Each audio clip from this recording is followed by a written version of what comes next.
74 சிம்மாசனாதிபதிகளுக்கும் ஆராத்திய தெய்வமாக அழகிய சிங்க பெருமாளை இருக்கிறபடியால் 74 சிங்க உருவத்தை பற்றி வெகேந்திர சம்ஹிதையில் சொல்லியிருக்கிறபடியாலேயும் ரெண்டையும் சொல்றதுக்கு ஔச்சித்யம் உண்டு அப்படிங்கிறத நினைவில் கொள்க. அப்போ அந்த வெகேந்திர சம்ஹிதையாக இருக்கட்டும், சாத்வத சம்ஹிதை, பௌஷ்கர சம்ஹிதை, ஈஸ்வர சம்ஹிதை, பாத்ம சம்ஹிதை, இதை போல பல இடங்களில் நிருசிம்ம பெருமானை பற்றி சொல்லப்பட்டிருக்கு. அது எப்படி அவர்கள்லாம் விளக்கியிருக்கா, என்னமா நாம் நினச்சிருந்து அவர்கிட்ட போய் சேவிக்கணும் பார்ப்போம். இந்த 74 எவ்வளவு சுருக்கமாக சொல்ல முடியுமோ பார்ப்போம். இதே நிருசிம்ம திருவுருவத்தை, இது சாஸ்திரத்திலே சம்ஹிதையில் இருக்கிற வாக்கியம் இப்போ, ஆனால் நேரடியாக சிம்ஹாச்சலத்தில் பகவான் 32 உருவத்தோட சேவை சாதிச்சிருக்கார். இன்றைக்கி நம்ம வராக நரசிம்ம பெருமாளை சிம்ஹாச்சலத்தில் சேவிக்க போகிறோம். ஒரு அக்ஷய திருத்தி அன்னைக்கு மட்டும் திருமேனி இருக்கிற சந்தன காப்பெல்லாம் களைஞ்சுட்டு சுயமான திருமேனியோட பெருமாள் சேவை சாதிக்கிறாளோ இல்லையோ, மற்ற 364 நாளும் சந்தன கூட்டுக்குள்ளேயே தான் எழுந்துள்ளிருப்பார். அன்னைக்கு ஒரு நாள் மட்டும் தனித்த அந்த சந்தனம் இல்லாத களைஞ்சுட்டு தன் இயற்கையான திருமேனியோட சேவை சாதிக்கிறார். நீங்கள் அங்கே போனால் பிராகாரத்தில் 32 நரசிம்ம உருவம் சிற்ப வடிவத்தில் வச்சுருக்கா. அது என்னது சுவாமி, இப்போ இதனை ஏதோ விவேகேந்திர சம்ஹிதை 74ன்னு சொன்னீர், அதை ஏதோ 32ன்னு சொல்கிறீர்கள், சம்பந்தம் இருக்குது. பகவத் ராமானுஜர் தன்னுடைய ஸ்ரீபாஷ்யத்தில் 32 வித்தைகளை பற்றி தான் விளக்குகிறார். உபனிஷத்து சொல்ல வந்ததே 32 வித்யை. பௌம வித்யா, சாண்டில்ய வித்யா, தஹர வித்யா, வைஸ்வானர வித்யா, உபகோசல வித்யா, இப்படின்னு ஒவ்வொரு வித்தையாக இருக்குது. இன்னென்ன அதிகரணத்தில் இன்னென்ன வித்தையை விசாரிச்சிருக்கார். எந்தெந்த வித்தையின்படி பகவானை எந்தெந்த குணத்தோட தியானிக்கணும்னு சொல்லியிருக்கார். குணோபசம்ஹார பாதம்னு ஸ்ரீபாஷ்யத்தில் ஒரு முக்கியமான பாதம், குண உபசம்ஹார பாதம். இப்போ இந்த வித்தை மூலம் நம்ம பகவானை உபாசிக்கிறோம்னு வச்சுக்கோ, எந்த குணத்தோட கூடியவராக அவரை உபாசிக்கணும் அப்படின்னு சாஸ்திரம் சொல்லும். அந்த குணத்தோடு உபாசிக்கணும். அது அவர், இந்த சுவாமி இந்த குணத்தோட இந்த வித்தியில் உபாசிக்கிறார். இப்போ இந்த சுவாமி வேறொரு வித்தியில் வேறொரு குணத்தோடு உபாசிக்கிறார்னு வச்சுக்கோ. இப்போ கேள்வி என்ன வந்துடுச்சுனால், அப்போ இவர் உபாசிக்கிறச்சே தான் நினச்ச அந்த வித்தைக்குண்டான குணத்தோடு மட்டும்தான் பெருமாள் இருப்பாரா, இல்லை இவர் உபாசிக்கிறச்சே இன்னொரு குணம் இருந்ததே இந்த குணத்தோடு அந்த பெருமாளை உபாசிப்பரா மாட்டாரா? இதுதான் கேள்வி. இப்போ கேள்வி ரொம்ப சுலபம். ரெண்டு பேரும் ஒரே பெருமாள் தானே சுவாமி, இவருக்கு பிடிச்ச குணத்தோடு இவர் உபாசிக்கிறார், அவருக்கு பிடிச்ச குணத்தோடு அவர் உபாசிக்கிறார். அவரவர்களுக்கு அந்தந்த குணத்தோட சேவை சாதிச்சிருக்கிறே தவிர அவரிடத்துல எல்லா குணங்களும் இல்லாத போகுமா? அவரிடத்தில் எல்லாம் இருக்குமோ இல்லையோ? அப்போ எந்தெந்த வித்தையில் மற்ற வித்தையினுடைய குணங்களை சேர்த்துக்கணும், எந்தெந்த வித்தையில் மற்ற வித்தையினுடைய குணத்தை சேர்த்துக்க கூடாது அப்படின்னு அந்தந்த வித்தையா சுவாமி விசாரிச்சுன்னு வர. இந்த பாதத்துக்கு தான் குணோபசம்ஹார பாதம்னு பேர் வச்சிருக்கா. அப்படி எதற்கு இதை சொல்ல வந்தேன்னால், அங்கே வித்தைகளின் கணக்கு 32. அப்போ உபனிஷத் வித்தைகளுடைய கணக்கெல்லாம் பார்த்தா 32. அதனால தான் நிருசிம்மனுடைய திருவுருவங்கள்னால் 32 திருவுருவங்கள்னு ஒரு நிர்ணயம் பண்ணியிருக்கா. இன்னொன்று, ராமானுஜர் சிங்காதனர்களை ஏற்படுத்தினார்னு பார்த்தா 74. அது எங்கேருந்து வந்ததுன்னால் விவேகேந்திர சம்ஹிதையிலேருந்து வந்தது. அப்போ அங்கேயும் 74 உருவம் சொல்லியிருக்கு, இங்கேயும் சொல்லியிருக்கு. 74க்கும் கணக்கு தெரியறது, 32க்கும் கணக்கு தெரியறது, ரெண்டுத்தோடையும் ராமானுஜருக்கு சம்பந்தம் இருக்கு தெரியறது. அப்போ அவர் தான் எல்லாருக்கும் 74 சிம்மாசனாதிபதிகளுக்கும் பெருமாள் திருவுருவத்தை தரார். அவர் தான் 32 வித்தைகளுக்கும் இத்தனை பெரிய சாஸ்திர ஸ்ரீபாஷ்யத்தை சாதிக்கிறார். இப்படி எல்லாத்தையும் பார்த்தா இந்த 32 எண்ணிக்கை முக்கியங்கிறதுனால தான் நம்ம சம்பிரதாயத்திலே பார்த்திருந்தாலும் ரகசியத்திரய சாரத்துக்கு எத்தனை அதிகாரங்கள் 32, பாதுகா சகசிரத்துக்கு எத்தனை பத்ததிகள் 32. இந்த 32 எங்கேருந்து வந்ததுன்னால் எல்லாம் அந்த சாஸ்திரம் 32 வித்தையோட பகவானை உபாசிக்கிறோம்னு சொன்னால் 32 வித்தைகள்ங்கிற மூல்யம். இன்னொன்று சொல்கிறேன், மன்னார்குடி ராஜகோபால சுவாமி சேவிக்க போனால் அங்க பிராகாரத்தில் 32 திருவுருவம் எழுதியிருக்கா. அவர் எதுக்கு 32 எடுத்துட்டார்? கோபிலர் கோப்படையர்னு 2 மகரிஷி, 2 பேரும் ரொம்ப வேகுன்னு துவாரகைக்கு போயின்னு இருக்கா. இப்போ போய் கண்ணனை சேவிக்க போகிறோம்னுட்டு வழியில் ரிஷி வந்தார், ஏதோ வேகமாக போகிறாப்புல இருக்க, எங்கே போறேன்னார். துவாரகையில் கண்ணனை சேவிக்க போகிறோம்னார். அதெல்லாம் ஒரு பரமதமே போயாச்சு, நீர் இங்கேருந்து போகிறதுக்குள்ளே அவர் உட்காந்துருக்காரக்கம். அதெல்லாம் முடிஞ்சே போச்சு, அவதாரமாகி திரும்ப வைகுந்தத்துக்கு போயிட்டார்னுட்டார். ஓன்னு அவளுக்கு ஒரே வருத்தம், அங்கே சேவிக்கணும்னு நினச்சமேனால் கவலைப்படாதீங்க, இங்கேயே உட்காருங்க, தபஸ் பண்ணுங்க, சேவிப்போன்னுட்டார் ரிஷி. அமர்ந்தா தபஸ் பண்ணால் பெருமாள் வந்துட்டு அவர்களுக்கு தான் 32 திருவுருவத்தோட சேவை சாதிச்சிருக்கார். அதில் அந்த ஊரில் இப்போ இருக்கிற மூலமூர்த்தி நின்ன திருக்கோலத்தில் பெரிய வாசுதேவ பெருமாள் இருக்கார். உற்சவமூர்த்தி கோபால பெருமாள் இருக்காரு இல்லையோ, முதல் சேவை மூலவர், 32வது சேவை உற்சவர். அவள் 2 பேரை சேர்த்து தான் கர்ப்பகிரகத்துக்குள்ள மூலவரும் உற்சவருமா இருக்கா. நடுவில் எல்லாரும் யார் இருக்காள்னா பிரதட்சணத்துக்கு போனீங்கன்னா தெரிஞ்சுடலாம். பிரதட்சணம் பண்ணுறதுக்கு பிராகாரத்துக்கு போயிட்டோம்னால் 32 திருவுருவத்தையும் சேர்த்துக்கலாம். அப்போ ராஜகோபால சுவாமி வித்யைக்கும் 32 இருக்குது, நிருசிம்மசுவாமியினுடைய திருவுருவங்களுக்கும் 32 இருக்குது. இதை போல் நம்ம சம்பிரதாய கிரந்தங்கள்லையும் 32 இருக்குது. ஒரு பக்கம் வீராணத்தேரிக்கும் 74 இருக்குது, வேகேந்திர சம்ஹிதையிலையும் 74 இருக்குது. நம்ம பார்க்க போகிற இப்போ நரசிம்ம பெருமானுடைய பல பல உருவங்கள்லையும் 74 இருக்குது. ஆக இந்த 74ம் பார்க்கணும், 32 சொல்லணும். ஒரு வேளை பேரை படித்தாலே நாழி முடிஞ்சு போட போகிறதோன்னு என்ன. இப்போ கூட்டி பார்த்தா ரொம்ப நிறையா இருக்கே, இத்தனையை பற்றி விளக்கமாக சொல்கிறதுங்கிறது நடக்காது. ஓரளவுக்கு சரி ஞாபகம் வச்சுப்போம் அப்படிங்கிற அளவுக்கு விண்ணப்பம் பண்ணுறேன். கண்டிப்பாக பேர் படிச்சுட்றேன். எது முடியுமோ முடியாதோ இதைத்தான் சங்கீத்தை சொல்லியிருக்குன்னு பார்த்துடலாமோ இல்லையோ. அது செல்வதற்கு முன்னால் கொஞ்சம் அவதாரிக்கையாக எந்தெந்த சங்கீத்தை பகவானை பற்றி எப்படி சொல்லியிருக்குதுன்னு பார்ப்போம். ரொம்ப முக்கியமான சங்கீதா வாக்கியம் சாத்தத சங்கீதை. இப்போ நீங்கள் இதில் பார்த்து ஆனந்தப்பட வேண்டியது என்னென்னால், நம்ம சம்பிரதாயத்துக்கே ஒரு பெருமை வியாக்கியானங்கள். மூலத்தை ஒட்டி வியாக்கியானம் இருக்கும். 1000 வருஷத்துக்கு முன்னாடி ஒருத்தர் சொல்லியிருந்தாலும் 1000 வருஷத்துக்கு பின்னாடி ஒருத்தர் சொன்னாலும் முரண்பாடு இல்லாமல் ஒரே மாதிரி சொல்லுவார். அதுக்கு இதுக்கு எந்த வித்தியாசமும் இருக்காது. ஏன் ஆழ்வார்கள் காலங்கிறது எவ்வளவு தூரம், கிட்டத்தட்ட 1000 வருஷம் வித்தியாசம். முதல் ஆழ்வார் பொய்கை ஆழ்வார் அவதரித்தது முன் யுகம் துவாபர யுகத்தில், கடைசி ஆழ்வார் திருமங்கை ஆழ்வார் பண்ணது கலியுகம் பிறந்த 500-600 ஆண்டுகளுக்கு அப்புறம்.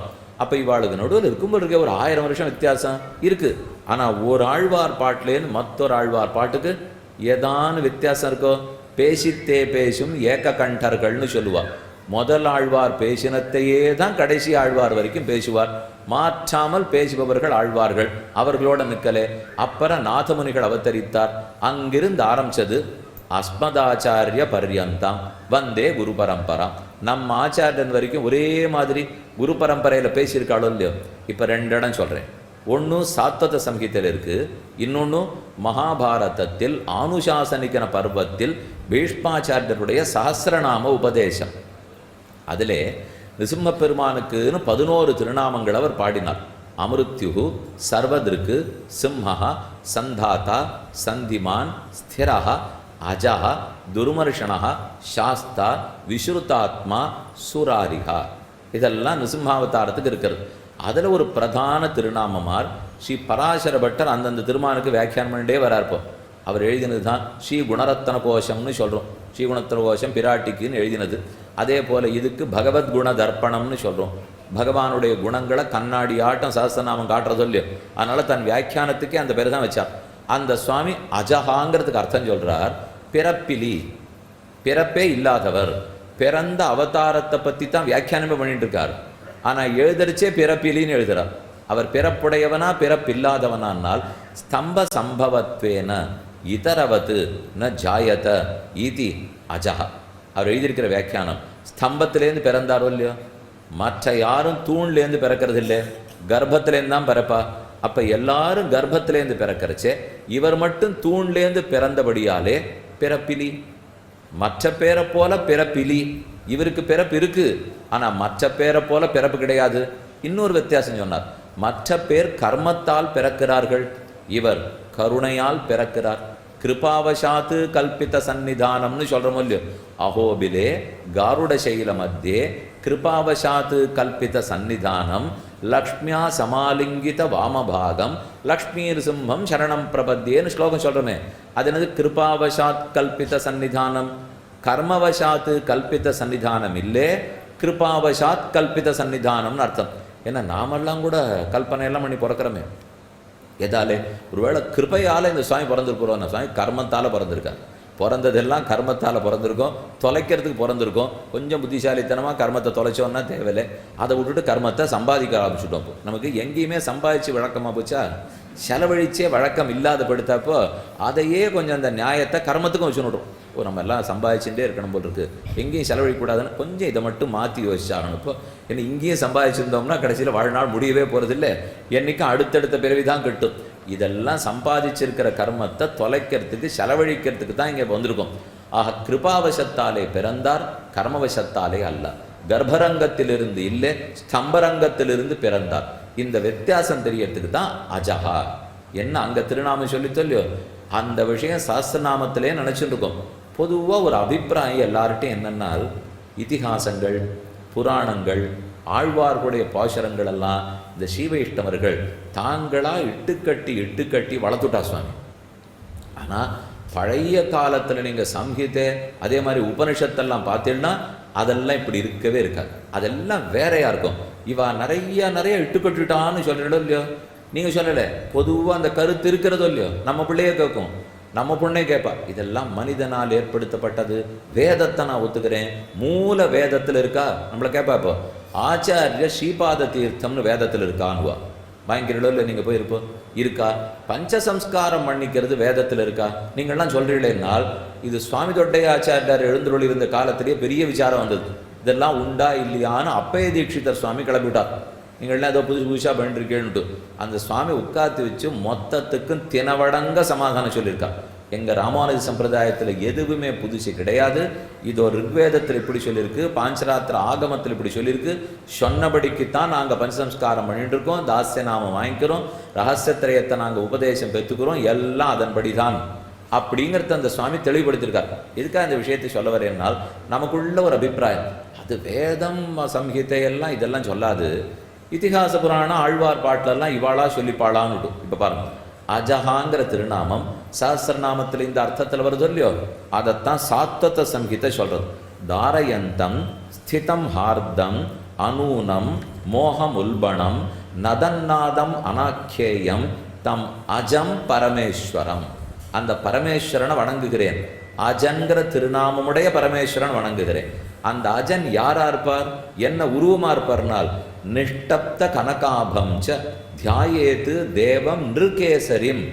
அந்த நிருகேசரியான தேவனை வணங்குகிறேன். நிருகேசரி நரசிம்ம பெருமாள், கேசரினா சிங்கம். அரின்னு சொன்னால் ஒரு சுவாமி திடீர்னு என்கிட்ட வந்து கேட்டார், ஆளரிங்கிறே வேளுக்கையில் பெருமாள் ஆளரி பெருமாளாக சேவை சாதிக்கிறார்னு. ஹரின்னு சொன்னால் ஹரி இல்லையோ, ஹரி அழித்தவனை பந்தனதீர பல்லாண்டுன்னு பாடச்சே, ஹரியை அழித்தவன்னா ஹரியை கூட அழிச்சிருவாளா சுவாமின்னார். அந்த ஹரி வேறே இந்த ஹரி வேறே. தமிழில் ஹரின்னு சொன்னால் பகைவன் அர்த்தம், சம்ஸ்கிருதத்தில் ஹரின்னு சொன்னால் சிங்கம்னு அர்த்தம். அதனால் அந்த சிங்கத்துக்கும் தமிழ் ஹரிக்கும் குழப்பினரக்கூடாது. அது ஹரி, இது ஹரி. போதறி கண்ணினாய் ஆண்டாள் பாசுரம் இருக்கும் இல்லையோ, போதறி கண்ணினாய் குளிர குடைந்து நீராடாதே. போது அரினா அபகரிக்கிறான்னு அர்த்தம். அரித்தல், அபகரித்தல், திருடுதல். அப்படின்னா அந்த பெண்ணோட கண் எப்படி இருக்கும்னால் மானோட கண்ணழக திருடிடுமா, அந்த அளவுக்கு அந்த பெண் அழகாக இருக்கலாம். அதனால தான் போது சஞ்சரிக்கிற, இல்லை போதுன்னா புஷ்பம், அரின்னா அபகரிக்கிற, புஷ்பத்தினுடைய அழகை அபகரிக்கிற கண்ணழகு படைத்தவளே அப்படின்னு ஆண்டாள் கூப்பிடுறாள்னால், அரிங்கிறதுக்கு அப்போ 2-3 அர்த்தம் இருக்குது. தமிழரிக்கே 2 அர்த்தம் இருக்குது. சம்ஸ்கிருத ஹரின்னு சொல்கிறோம். ஏன் ஹரித்ரா, ஹரிச்சந்தனம் அப்படின்னெல்லாம் சொல்கிறோமோ இல்லையோ, அது அந்த ஹரி அர்த்தம் வேறு, அது வரணம்ங்கிற அர்த்தத்தில் வருது. இப்போ நாம் பார்த்துட்டு இருக்கிற ஹரிங்கிறது சிங்கம்ங்கிற அர்த்தத்தில் வந்துருக்கு. ஏன் ஹரினா ஹரிர் ஹரதி பாபானி, பாபங்களை அபகரிக்கிற பகவான ஹரின்னு சொல்லலாம். அதனால தான் நிருகேசரி, நிருஹரி, நரசிம்ம அப்படிங்கிறது இந்த 2 உருவம் சேர்ந்ததை சொல்கிறது. அஜனாகவும் நிருகேசரியாகவும் இருக்கும் பெருமானே வணங்குகிறேன்னு சாத்வத சம்ஹிதை சொல்கிறது. அப்போ சாத்வத சம்ஹிதையில் பார்த்தீங்கன்னாலும் பிறவாதவன் அஜன். ஏன் பிறவாதவனால், ஸ்தம்பத்தில் தோன்றினார், கர்ப்பத்தில் தோன்றாதபடியால்.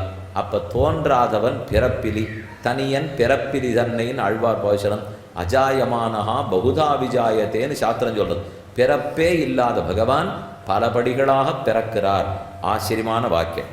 அந்த பெருமாளை பற்றி அழகான மற்றொரு இடத்தில் ஈஸ்வர சம்ஹிதையிலே 17வது அத்தியாயத்தில் ஒரு நீண்ட பந்தியால் பகவானை பற்றி சொல்கிறது. அவ்வளோ பெருசு நம்ம பார்க்க முடியாது. அதிலேருந்து 5 முகத்தோடு கூடியிருக்கிற நரசிம்ம பெருமான் எப்படி இருக்கார், என்ன வணங்கணும், என்ன பலன் கிடைக்கும்னு சொல்கிறது பாருங்க. ஜென்ம வியாதி, இந்த ஜென்மத்தில் இருக்கிற வியாதி ஜென்மமாகிற வியாதி, இந்த 2 நமக்கு தொலையணும். இப்போ ஜென்மம் எடுத்திருக்கமோ இல்லையோ, இந்த ஜென்மத்தில் எத்தனையோ வியாதி, அது போய் வைத்தியர்கிட்டலாம் போய் நன்னா பண்ணிட்டாச்சு, இது சரியாக படுத்துன்னு சொல்லிட்டாருனால் அடுத்த நாள் சந்தேகமே படாதீங்க வேறு வியாதி வரும். இன்னைக்கு ஒன்று முடிஞ்சதோ இல்லையோ இப்படின்னுலாம் ஒன்று இருந்துருது. இது முடிஞ்சதுன்னா அது வரும், அது முடிஞ்சதுன்னா அது வரும். அந்த வியாதி வந்திருக்கிறச்சே ரொம்ப பயமாக இருக்கும். 10 நாள் பழகின அப்புறம் சரி இதுதான் வியாதி அப்படின்னு தெரிஞ்சு போடும். அது சின்னதாக ஆரம்பிக்கும், அப்புறம் பெருசாக போகும். வயசுக்கு தகுந்த மாதிரி வியாதி வந்ததுன்னா சரி வயசாக எடுத்து வந்துடுதுன்னு ஒத்துணுடுவோம். எப்படியோ ஒன்று ஆருக்கும் ஜன்மத்தில் வியாதி. ஆனால் நரசிம்ம பெருமான் போக்குறது ஜன்மத்தில் வியாதி மட்டுமல்ல, ஜன்மமாகிற வியாதி. ஜன்மங்கிறதே வியாதியோ இல்லையோ அதை எப்படி போக்குறார்னு சொல்கிறார். பஞ்சவக்திரம் மகாபீமம் காலானல சமப்பிரபம் அண்டமாலாதரம் ரௌத்ரம் கர்ணபாரேண சம்யுதம் சர்வ யஜ்ஞோபவீதஞ்ச பஞ்சானன சுஷோபிதம். 5 திருவாய்களோட 5 திருமுக மண்டலங்களோட பெருமாள் சேவை சாதிக்கிறார். என்ன சாத்தின்னு இருக்கார்? மகாபீமம், பார்க்கறதுக்கே பயங்கரமாக இருக்கார். காலானல சமப்பிரபம், இந்த லோகம் அழியும் போது ஊழித்தி வந்து மொத்தத்தை எரிக்குமோ இல்லையோ அதற்கு சமமான திருமேனியோடு இருக்கார். அண்ட மாலாதரம், இந்த அண்டகட்டாகத்தையே தனக்கு மாலையா போன்றிருக்கார். ரௌத்ரம், அதீத கோபத்தோடு இருக்கார், வேகத்தோடு இருக்கார். கர்ணபாரேண சம்யுதம், அழகான காதுகாப்புகளை சாத்தின்னு இருக்கார். சர்வ யஜ்ஞோபவீதம், சிறந்த யஜ்ஞோபவீத்தோட. பஞ்சானன சுஷோபிதம், 5 திருமுகங்களோடு இருக்கிறார். 5 திருமுகம்னாலே பொருள் என்ன சொல்லணும்னா 2 5 இந்த சம்பிரதாயத்தில் ரொம்ப முக்கியம். ஒரு 5 அர்த்த பஞ்சகம், மிக்க இறைநிலையும் மெய்யாமுயிர் நிலையும் தக்க நெறியின் தடையாகி தொக்கியலும் ஊழ்வினையும் வாழ்வினையும் ஓதும் குருகையர்கோன் யாழினிசை வேதத்தியல். அழகான் நம்மாழ்வாரை பற்றின போஷனம் திருவாய்மொழியில் அர்த்த பஞ்சகத்தை சொல்லியிருக்கார். பரமாத்மஸ்வரூபம், ஜீவாத்மஸ்வரூபம், உபாயஸ்வரூபம், புருஷார்த்தஸ்வரூபம், விரோதி ஸ்வரூபம். இந்த 5 தான் ஸ்வரூபம். பரமாத்மா எத்தகையவர், ஜீவாத்மா எத்தகையவர், நாம் அடைஞ்சு அனுபவிக்க வேண்டிய பலம் புருஷார்த்தம் எப்படிப்பட்டது, அதை அடைவிக்கக்கூடிய வழி உபாயம் எப்படிப்பட்டது, அடைய ஒட்டாமல் தடுக்கிற விரோதி எப்படிப்பட்டது. இந்த 5 தான் அர்த்த பஞ்சகம். அர்த்த பஞ்சகம்னு சொல்கிறோம். இதைத்தான் மிக்க விரணையும் மெய்யாமுயின் நிலையம்னு சொல்கிறோம். இது ஓர் 5ன்னு பார்த்துட்டோம். இன்னொன்று உபாயத்தையே 5ஆக பிரிக்கிறான். பகவானை அடைவிக்கிற உபாயங்கள் இருக்கே, கர்மயோகம், ஞான யோகம், பக்தி யோகம், சரணாகதி. கர்ம ஞான பக்தி சரணாகதி, ஆச்சாரிய அபிமானம்ங்கிற 5வது. இந்த 5 சேர்த்தா பஞ்சமோபாய நிஷ்டர்கள்னு சொல்லுவாள். 5வது உபாயத்தில் நிஷ்டையோடு இருக்காள்னால் அப்போ 5 உபாயங்களாக எடுத்தோம் இல்லையோ. இதை சொல்லுவதற்குத்தான் பகவான் பஞ்சானனாக 5 முகங்களோட சேவை சாய்ச்சிருக்கார்னு சொல்கிறது. புஜைஹி பரிச்சய சங்காசைஹி தோர்பிஷ்ச உபசோபிதம் அக்ஷசூத்திரம் கதாம் பத்மம் சங்க கோக்ஷீர சந்நிபம். தன் திருக்கைகளில் என்னென்ன பிடிச்சிருக்கார்? அக்ஷசூத்திரம், அக்ஷமாலை பிடிச்சிருக்கார். கதையை பற்றி இருக்கிறார். பத்மம், தாமரை பிடிச்சிருக்கார். சங்கம் இருக்கு. சங்கம் எப்படி இருக்கு? கோக்ஷீர சந்நிபம், பசுவனுடைய பால் வெண்மை எப்படியோ அந்த வெளுப்போடு இருக்கிற சங்கத்தை பற்றி இருக்கார். தனுஷ்ச, கையில் தனுசு வில்லு பிடிச்சிருக்கார்.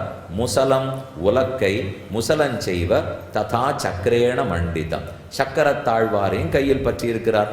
பாணம் வரத கட்கஞ்ச, பாணம் அம்பு வில்லில் ஏற்ற வேண்டிய பானங்களையும். வரத கட்கம், கட்கம்னா பெரிய வாழ். சர்வதேவைர் உபாசிதம் மகுடஞ்ச மகாபீமம் சுத்த ஸ்படிக சந்நிபம் சந்திராஞ்சன சுவர்ணாபம் இந்திர கோப நிபம் ததா பூர்வாதிசோத்தராந்தந்து ஊர்ಧ್ವம் அக்னி நிபம் முகம் ஏதம் மேரோரிதிக்யாத்தம் சர்வ வியாதி விநாசனம். இப்போ நாம் சொல்லியிருக்கிற பகவானுடைய திருவுருவத்தை தினமும் நினைத்து கொண்டு இந்த ஸ்லோகத்தை தினமும் சொல்லிந்தோம்னால் எல்லா வியாதியும் தொலையுங்கிறார். உடைந்து நோய்களை ஓடுவிக்குமே. ஆழ்வார் பாசுரத்தில் சொல்கிறாரு, ஓடும் புள்ளேரி சூடும் தண்டுடாய் நீடு நின்னவை ஆடும் அம்மானேன்னு தொடங்குறச்சே. உடைந்து நோய்களை ஓடு வைக்குமே, குடைந்து வண்டுண்ணும் துழாய் முடியானை அடைந்த தென்குருகூர் சடகோபன். துழாய் முடியடைந்த பகவானை தென்குருகூர் சடகோபன் அடைந்தார். மெடைந்த சொல்தொடை 1000, நாம் பாடின சொல்தொடை 1000 இந்த 10 பாட்டை சொன்னால் உடைந்து நோய்களை ஓடுவிக்குமே. நம்ம நோய்களை எல்லாம் நிற்காமல் ஓட வச்சிடும். நோயுற்றவர்களுக்கு ஒரு அபிப்பிராயம், அந்த நோய் வந்திருக்கிறச்சே வைத்தியர்கள்ட்டையா போகுமா?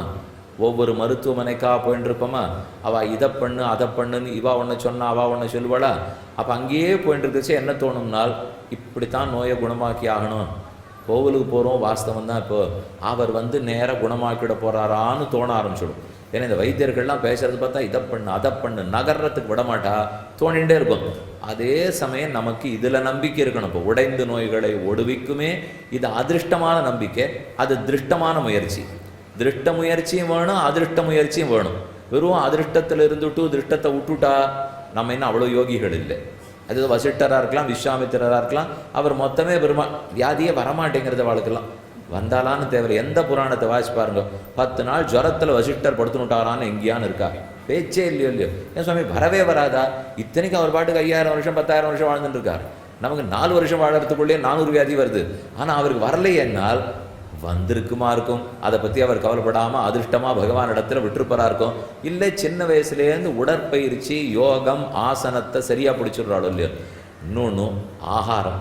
நமக்கு இன்றைக்கி உள்ளே போகிற ஆகாரத்தில் 1000 தொந்தரவு. அதனால தான் பாதியான பாதி வியாதிகள். அதை சரிப்படுத்தணும்னா எல்லாரும் முதல்ல இந்த ஊரை காலி பண்ணிட்டு கிராமத்துக்கு போடணும். போனால் சரியாக இருக்கும். இல்லை இந்த ஊர் கிராமமாக்கிடணும். ஆக்கிவிட்டு எல்லா இடத்துலையும் நல்ல நீச்சல் நல்லா இருக்குது, ஜலத்தை பண்ணுறோம், நாமே பயிர் பண்ணிக்கிறோம், இயற்கை உணவாக பண்ணிக்கிறோம், சாப்பிட்டுக்கிறோம்னால் உடம்பு ஒரு வேளை சரியாக போகணுமோ. அதாக இன்னொரு 100 வருஷம். எப்போ 100 வருஷமாக கெடுத்துட்டு இருக்கமோ, இனிமேல் இதை சரிப்படுத்தணும்னா மண்ணை புரட்டி போடுறதுக்கு 100 வருஷம் ஆகும். வெறுமை நாம் நினச்சா வண்டியை திருப்புற மாதிரி அந்த திருப்புறதுலாம் இப்போ ஒரு சமுதாயமே மாறணும்னா 3 தலைமுறை ஆகும். நாம் 6 பிராமணர்களாக இருந்தாலோ அத்தியனத்தை விட்டு இன்றைக்கி நம்ம வந்திருக்கோம்னா 70 வருஷத்தில் நடந்திருக்கிற மாறுதல் இது. இத்தனை வருஷத்தில் மாறி இருக்கு. இப்போ திரும்ப ஒரு உணர்வு ஏற்பட்டு வரணும்னா அடுத்த 70 வருஷம் ஆகும். வரலாமா இருக்கும். இப்போ எல்லாரும் 6 வேலை கிடைக்குமோ, கணிப்பொறி வேலையெல்லாம் இல்லைன்னு விட்டான். இனிமேல் அதெல்லாம் வராதிங்க, கிடையாது. 2 லட்சம் பேருக்கு இந்த வருஷம் எடுத்துகிற போகிறோம், 6 லட்சம் பேரை 3 வருஷத்தில் எடுத்துகிட்டு போகிறோம்னா அடி உங்களுக்கெல்லாம் ஒரு நப்பாசை. திரும்ப சாஸ்திரம் அத்தியனம் பண்ண வந்துருவாளா? நாங்கள்லாம் இல்லைன்னு சொல்லிட்டா. இப்போ இதுக்கு ஆனால் அதை விட இங்கே சம்பாத்தியம் அதிகம். நீங்கள் இங்கே படித்து பார்த்துட்டுனா கார்த்தால் 6 மணிக்கு வீட்டை விட்டு கிளம்பினா போகிறோம், 12வது மணிக்கு திரும்பி வந்துவிடலாம். ஒருத்தரம் அதுக்கப்புறம் கூப்பிடவே மாட்டா. 6 மணி நேரம், அவன் 12 மணி நேரம் கூப்பிடுறான். கார்த்தால் 8:30 வரணுங்கிறான். எப்போ போகணும்னு கேட்டால் வேலை முடியச்சே சொல்ல முடியாதுன்னுறான். அது 10 மணியோ 11 மணியோ 12 தெரியாது. இங்கே அதெல்லாம் கிடையாது. வாத்தியார சுவாமி வந்தார்னா காத்துன்னு இருக்கணும். அத்தனை பேரும் எப்போ வருவார்னு காத்துன்னு இருக்கணும். முடிச்சு அடுத்த நிமிஷம் கறந்தே போடுவார். அப்போ அது நல்லதா இது நல்லதா சொல்லுங்க. இப்போ ஆனால் இத்தனையும் இருந்தால் கூட ஏன் தெரியுமா எல்லாரும் பயப்படுறா? பொண்ணு கொடுக்க மாட்டான்னு பயப்படுறா. அந்த விஷயத்தை தான் கொஞ்சம் பெற்றோர்கள் அவசியம் சிந்தித்து பார்க்க வேண்டும். அந்த சிந்தனை மட்டும் மாறி ஆமாம் வைதிகர்களுக்கும் பெண் கிடைக்கும் அப்படின்னு ஆயிடுத்துனால் தானே எல்லாரும் சாஸ்திரம் படிக்க வந்துடுவா, வேதத்தை அத்தியனம் படிக்க வந்துடுவா. இந்த விஷயத்தை எல்லாரும் கொஞ்சம் அடியும் வேடிக்கைக்காகவே சொல்லலை, உண்மையாகவே சொல்கிறேன். இந்த விஷயத்தை நீங்கள் சீர்தூக்கி பார்த்து யாரெல்லாம் பெண்களுக்கு பெற்றோர்களாக இருக்கீர்களோ, ஏன் என்ன தப்பு, பிராமணன் சாஸ்திரம் படிக்கிறான் வந்திருக்கான் கொடுக்க போகிறேன் அப்படிங்கிற எண்ணம் வந்துடுத்துனால் இத்தனைக்கு இப்போ என்ன எல்லாம் எழுதுகிற ஊடகத்தில் எழுதுகிறவாள்லாம் சொல்கிறாரோ இல்லையோ, குடும்பத்தோடு நேரம் செலவழிக்க கற்றுக்கொள்ளுங்கள் அப்படின்னு சொல்கிறது வழக்கம். வைதிக நாட்டம் ஒத்த நாளையும் குடும்பத்தோட நேரம் செலவழிக்க முடியாது. குடும்பத்திலே உட்காண்டிருக்காரு, போகிறதே இல்லையா, எங்கேயும் இருக்கிறதே இங்கே தான் இருக்கார். இப்போ போனால் 5 மணி நேரம் 4 மணி நேரத்துக்குள்ளே திரும்பி வந்துட்டு போகிறார். நன்னா வீட்டோடு இருக்கலாம், நன்னா பார்த்துப்பார், பாதி வேலை இவரே செய்வார் தெரியுமே. அப்போ எல்லாத்தையும் செய்வார்னா எந்த விதத்தில் பார்த்தாலும் இதுதான் சரி. ஆனால் என்னமோ அந்த ஆங்கில மோகத்துக்காக அது போனாத்தான் நினச்சிட்டு இருக்கோம்னால் மாறணும்னா 4 வருஷத்தில் மாறாது. அது மாறுறதுக்குள்ளே 70 வருஷம் ஆகும். ஒரு மாற்றத்துக்கு 70 வருஷம் ஆயிடுத்தோ இல்லையோ. இன்னொரு மாற்றம் இன்னைக்கு தொடங்கித்தானே 70. சாமி நம்மளே பார்க்க மாட்டோம். அப்போ இது வரணுமானால் கண்டிப்பாக வரணும். நம்ம பார்க்குற மாற்றமெல்லாம் எல்லாமே இருக்காது. இப்போ பல விஷயத்தை நாம் தொடங்கி வைக்கத்தான் முடியும். அப்படியே இந்த உலகங்கிறது நித்தியம், சிருஷ்டி நித்தியம், பகவான் நித்தியம். அவர் என்னைக்கு யாரை கொண்டு எதை நடத்திக்க போகிறாரோ நடத்தி கொள்ள தான் போகிறார். ஆனால் வித்துட்டோங்கிற ஒரு கைங்கரியம் நமக்கு கிடைக்கும் இல்லையோ, அது அவசியம் இங்கே கூடியிருக்கிறவா சிந்திச்சு பார்த்து அந்த கைங்கரியத்தில் ஈடுபடணும்னு. இது இந்த விஷயத்தோடு சேர்ந்ததில்லை, இருந்தாலும் பிரசங்காது சொல்லணும்னு தோணினபடியாலே விஷயத்தை உங்கள்கிட்ட விண்ணப்பம் பண்ணேன். ஏதம் மேரோரிதி கியாதம் சர்வவியாதி விநாசனம், அனைத்து வியாதியையும் போக்கக்கூடியது இந்த பகவத் தியானம். நிருசிம்ம பெருமாளை அப்படி தியானம் பண்ணிங்கோன்னு சொன்னார்.